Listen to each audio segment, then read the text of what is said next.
केंद्रीय मंत्री चिराग पासवान ने सोमवार को धनबाद के करकेंद्र नेहरू उद्यान में भाजपा प्रत्याशी राज सिन्हा के समर्थन में आयोजित विजय संकल्प सभा को संबोधित किया।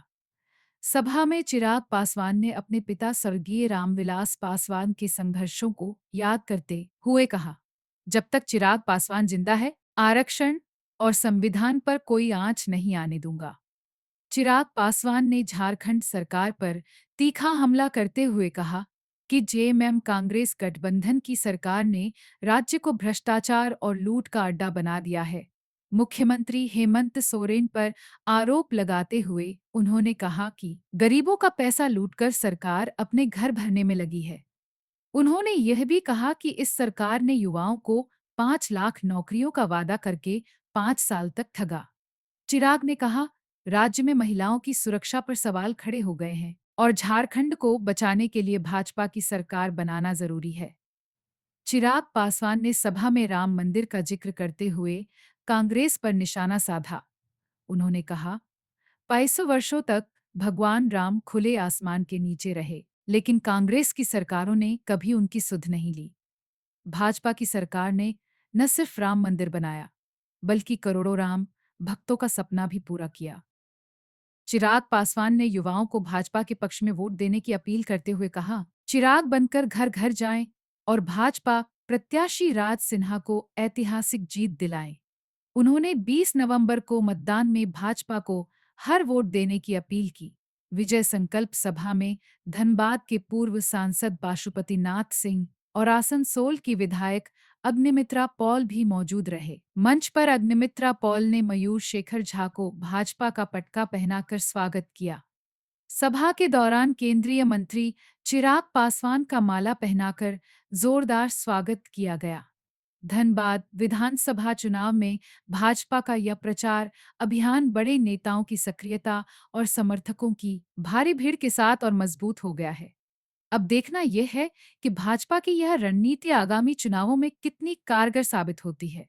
जोरदार नारा लगाइए, चिराग पासवान जी को जय श्री राम। जय श्री राम, जय श्री राम। भारत माता की जय, भारत माता की जय, पासवान जी को जय, चिराग पासवान जी को जय श्री राम। जय श्री राम, जय श्री राम। चिराग पासवान जी का स्वागत है भाई, स्वागत है। दोनों हाथ उठाकर बोले, चिराग पासवान जी को जय श्री राम। जय श्री राम, जय श्री राम। आग्रह करूंगा अपने प्रत्याशी श्रीमान राज सिन्हा जी से कि आप माननीय अतिथि, हम सभी के चहेते नेता, लोक जनशक्ति पार्टी के राष्ट्रीय अध्यक्ष, केंद्रीय मंत्री माननीय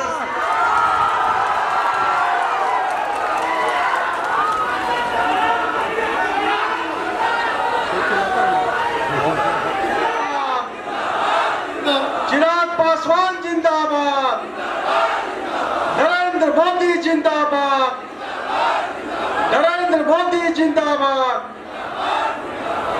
आज इस करकेन के ऐतिहासिक मैदान पर उपस्थित हम सबके लिए विद्युत तरन महतो जी, हमारे बीच माताओं एवं बहनों, प्यारे भाइयों, मैं जानता हूं तो सुनने के लिए उपस्थित है। हम तो रोज आपके बीच में आते हैं, रोज आपसे बातें करते हैं, लेकिन एक बार मैं अपनी बातों को चिराग पासवान जी के स्वागत करने के पहले एक बार अपनी बहन स्वर्गीय सावित्री पासवान जी, जो आप सबकी यहाँ पे पार्षद थी, आप सबकी चहेते थी, उनका एक बार नारा लगाऊंगा। आप सब जोरदार आवाज में, स्वर्गीय सावित्री पासवान अमर रहे, स्वर्गीय सावित्री पासवान अमर रहे। आज इस धरती पर मैं अपने भाई चिराग पासवान जी का हार्दिक अभिनंदन करता हूं, हार्दिक स्वागत करता हूं। आज हम सब यहाँ उपस्थित हैं। आप सब जानते हैं 20 तारीख को यहाँ विधानसभा का चुनाव होने वाला है। आप सब क्या करेंगे चुनाव में? आप सब भारतीय जनता पार्टी के कमल फूल छाप पर मोहर लगाएंगे कि नहीं लगाएंगे? साथियों, मैं आपके बीच में 10 साल से विधायक हूँ, आपके बीच में हमेशा आते रहता हूँ।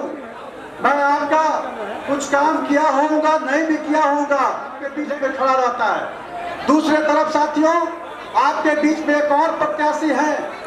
आपने कभी देखा उन्हें क्या? कांग्रेस पार्टी के प्रत्याशी को आपने कभी देखा है? कभी देखा है? कोई बोलिए। 10 साल पहले आदरणीय पशुपतिनाथ सिंह जी के खिलाफ वे लोकसभा का चुनाव लड़े थे, लेकिन 10 साल से आपके बीच में कभी आए? कोरोना काल गुजरा, कभी आपके बीच में आए? आपके सुख दुख में कभी नहीं आए हैं। इसलिए मुझसे एक पत्रकार मित्र ने पूछा कि अजय दुबे जी को आप क्या कहिएगा। मैंने कहा, यहाँ लोग पूछते हैं कि विधायक जी कि अजय दुबे कौन है, कि ददई दुबे के बेटा है क्या, यही ना पूछता है लोग। मैं कहता हूँ कि नहीं भाई, अजय दुबे जी यहाँ हीरापुर के हैं लेकिन दिल्ली वासी हैं। 10 साल से धनबाद में कदम नहीं रखा उन्होंने। मेरा एक उनको सुझाव है कि जहाँ जाते हैं वे लोगों के बीच में जाएं। वहाँ अगर मंदिर है, शिवालय है, दुर्गा माँ का मंदिर है या मस्जिद है तो वहाँ चले जाएं।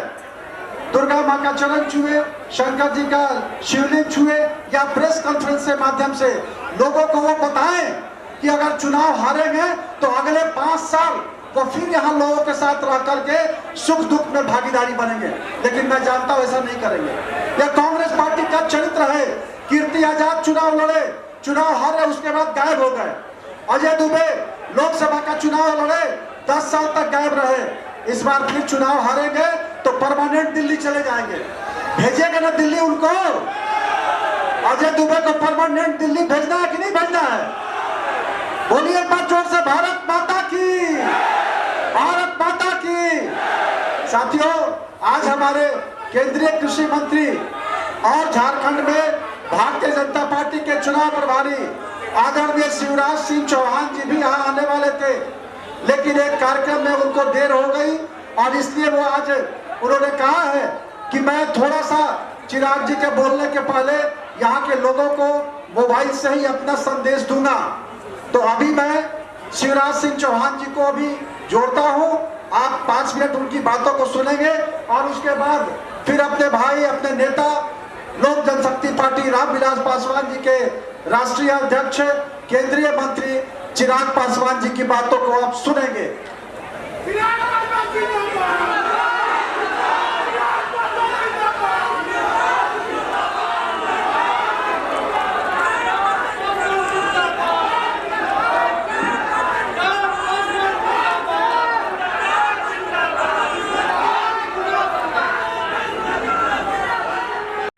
कि मुझे चुनाव प्रचार के लिए आना है, पर हकीकत में जब उस सभा में पहुंचता हूं और आप लोगों का जन सैलाब और उसके साथ साथ ये उत्साह देखता हूं तो ये कतई चुनाव प्रचार की सभा नहीं, ये विजय की सभा दिखती है। आप लोगों ने पहले ही मन बना लिया है और ये हकीकत है। देखिए, महज कुछ घंटे बाकी रह गए चुनाव प्रचार समाप्त होने में और एक सटीक जानकारी आप लोगों के साथ साझा करके जाना चाहता हूं। एक बात तय है कि आगामी 23 तारीख को जब परिणाम आएंगे तो झारखंड में हमारे प्रधानमंत्री आदरणीय नरेंद्र मोदी जी के सोच वाली सरकार यहाँ पर बनने जा रही है। इसमें कोई शंका नहीं है, इसमें कोई संदेह नहीं। ऐसे में जरूरी है कि जब प्रधानमंत्री जी की सोच वाली सरकार यहाँ पर बने तो उस सरकार में जो धनबाद विधानसभा का प्रतिनिधित्व करने वाले विधायक हो वो भी प्रधानमंत्री नरेंद्र मोदी जी की सोच वाले विधायक हो। ऐसे विधायक जो मुख्यमंत्री के बगल में बैठकर आपकी समस्या का समाधान कर सके, जो प्रधानमंत्री जी के साथ मिलकर आपके विकास के कार्यों को धरातल पर उतार सके। ऐसे में एक बार फिर से मेरे प्रधानमंत्री आदरणीय नरेंद्र मोदी जी ने, हमारे गठबंधन ने आदरणीय राज सिन्हा जी पर एक बार फिर से अपना विश्वास जताने का काम किया। इनकी तत्परता विकास कार्यों को देखते हुए, इनकी तत्परता आप लोगों की समस्या का समाधान ढूंढने को लेकर इन बातों ने हमारे प्रधानमंत्री जी को पुनः प्रेरित किया कि अगर यहाँ से कोई प्रतिनिधित्व ईमानदारी से सच्ची भावना के साथ कर सकता है तो वो राज सिन्हा जी ही हैं। और इसीलिए एक बार फिर से अपने सिपाही के तौर पर प्रधानमंत्री जी ने यहाँ पर भेजने का काम किया। साथियों, आप सब को अगले 2 दिन में एक महत्वपूर्ण चुनाव करना है। कुछ घंटों में प्रचार रुकेगा, 20 तारीख को मतदान है। उस मतदान में आप लोगों को चुनना है 2 गठबंधनों के बीच, एक जो विकास की बात करते हैं, दूसरा जो विनाश की बात करते हैं। ये चुनाव विकास और विनाश के बीच ये चुनाव होने जा रहा है। ऐसे में साथियों, ये आग्रह करने आया हूं आप लोगों के बीच कि एक तरफ जहां मेरे प्रधानमंत्री गांव और शहर की दूरी को कम करने का प्रयास कर रहे हैं, जिन्होंने एक के बाद एक ऐसी गरीब कल्याण की योजनाओं का निर्माण करने का काम किया जो गांव और शहर के बीच की दूरी को कम कर रहा है। यहाँ पे भारी संख्या में महिलाएं मौजूद हैं। पहली बार देश में एक ऐसे प्रधानमंत्री आए जिन्होंने महिलाओं के सम्मान की चिंता कर शौचालय बनवाने का काम किया, जिन्होंने महिलाओं के स्वास्थ्य की चिंता कर उज्ज्वला योजना के माध्यम से घर घर गैस कनेक्शन पहुंचाने का काम किया। आज भी हमारे राज्य में भी, झारखंड में भी अलग अलग योजनाओं के माध्यम से कैसे महिलाओं को मुख्य धारा के साथ जोड़े, इस सोच के साथ हमारे प्रधानमंत्री जी कार्य कर रहे हैं। हमारे प्रधानमंत्री इससे पहले अगर घर पे कभी कोई बीमारी आती थी तो महिलाओं के जेवर बेचने पड़ते थे, घर की जमीन को गिरवी रखवाना पड़ता था। पर आज आयुष्मान के माध्यम से भगवान न करे अगर घर पे कोई बीमारी आती है तो 5-5 लाख रुपए का मुफ्त इलाज का प्रावधान हमारे प्रधानमंत्री आदरणीय नरेंद्र मोदी जी के माध्यम से आयुष्मान योजना के तहत किया जा चुका है। एक तरफ हमारे प्रधानमंत्री दिन रात गरीब कल्याण की योजनाओं को धरातल पर उतार रहे हैं। परिणाम स्वरूप पिछले 10 सालों में 25 करोड़ से ज्यादा लोग गरीबी रेखा से बाहर निकलकर मुख्य धारा के साथ जुड़ने का काम किया। आज हमारे देश की अर्थव्यवस्था, कल से हम लोग कहते हैं कि दुनिया की 5वीं सबसे बड़ी अर्थव्यवस्था है। और जब देश की अर्थव्यवस्था मजबूत होती है तो राज्यों का राजस्व बढ़ता है। जब राज्य का राजस्व बढ़ता है तो हर जिले में विकास की योजनाओं के लिए ज्यादा राशि आवंटित की जाती है। जिले में ज्यादा राशि आती है तो गरीब परिवार के हाथ में ज्यादा कमाई आती है, प्रति व्यक्ति आय में इजाफा होता है। आज तो हम लोग 5वें नंबर पर हैं। अगली बार जब आप लोगों के बीच चुनाव प्रचार के लिए आएंगे, इन 5 सालों में देश की अर्थव्यवस्था 5वें नंबर से बढ़कर दुनिया की 3री सबसे बड़ी अर्थव्यवस्था भारत बनने जा रहा है। ये देश हमारे प्रधानमंत्री की, जहां एक तरफ हमारे प्रधानमंत्री ने देश की अर्थव्यवस्था को मजबूत किया तो वहीं हमारी आस्था को भी सम्मान देने का काम किया। सोचिए, पिछले 500 साल से आज जैसे हम लोग टेंट के नीचे बैठे हैं, ऐसे ही पिछले 500 साल से प्रभु श्री राम टेंट के नीचे धूप गर्मी धूल मिट्टी में ऐसे ही बैठे थे। पहली बार देश में एक प्रधानमंत्री आए जिन्होंने हमारी आस्था को सम्मान देते हुए अयोध्या में भव्य राम मंदिर का निर्माण कर राम लल्ला की मूर्ति की प्राण प्रतिष्ठा कराने का काम किया। ये सोच है हमारी सरकार की, ये सोच है हमारे प्रधानमंत्री की।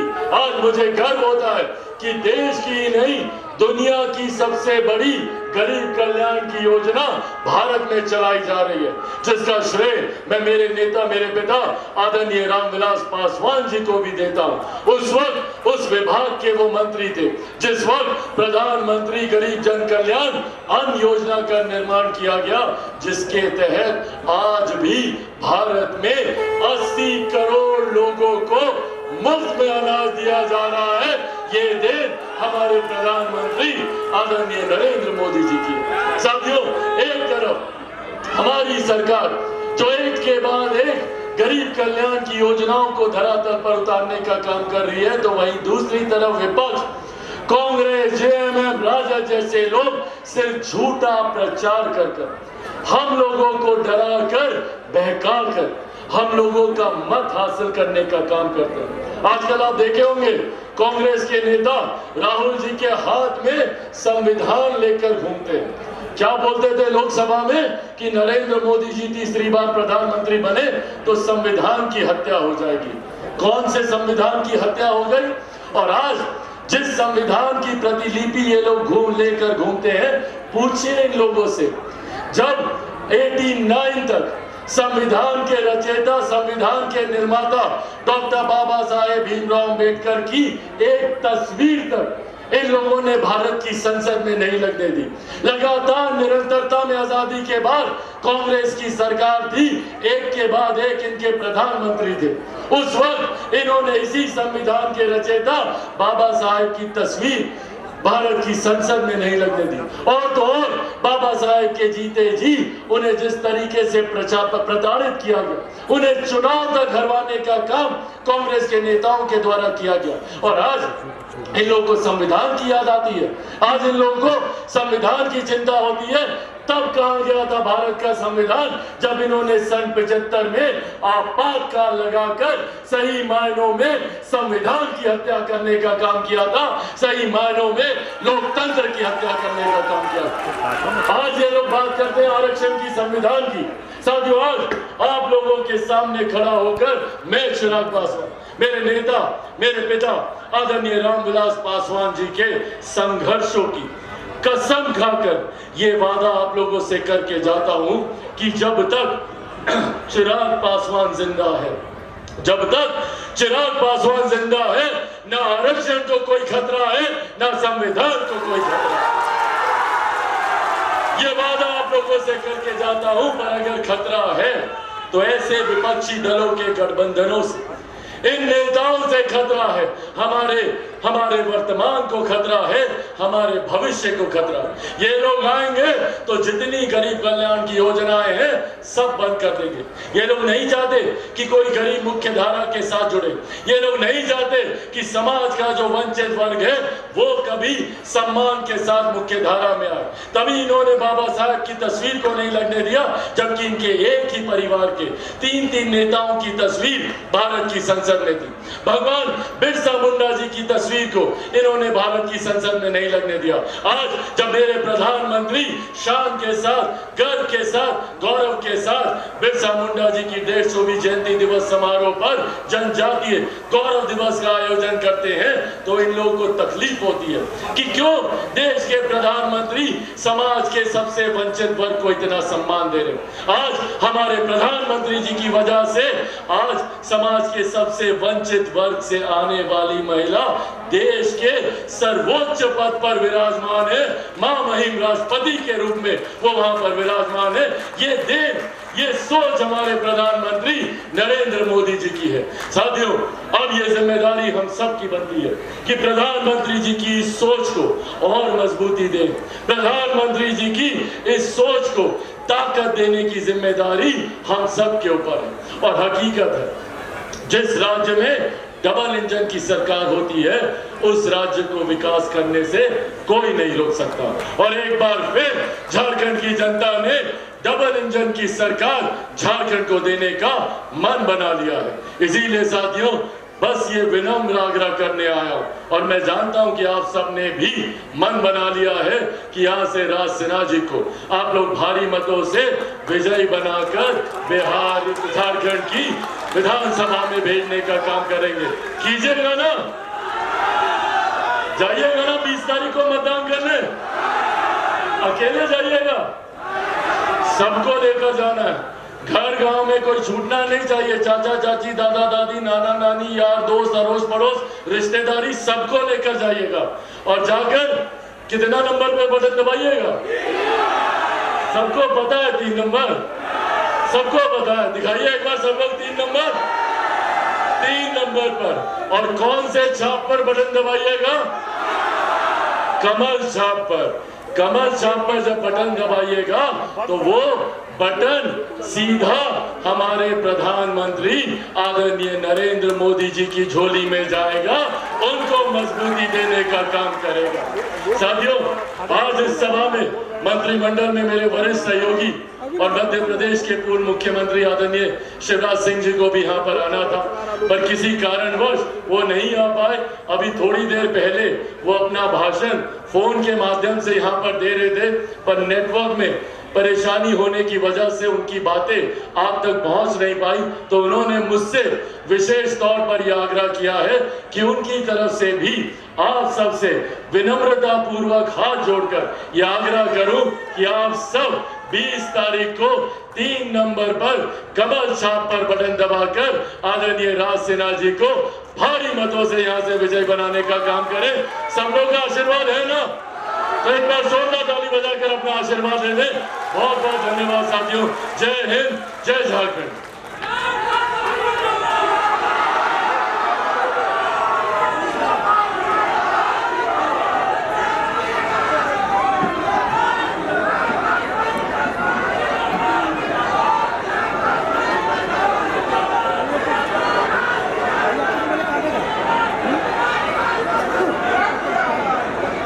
धन्यवाद ज्ञापन के लिए लोक जनशक्ति पार्टी के जिला अध्यक्ष श्री दिलीप पासवान जी से आग्रह करेंगे कि आप आए और सभा समाप्ति की घोषणा करें। चिराग पासवान जिंदाबाद, चिराग पासवान जिंदाबाद, चिराग पासवान जिंदाबाद, चिराग पासवान जिंदाबाद।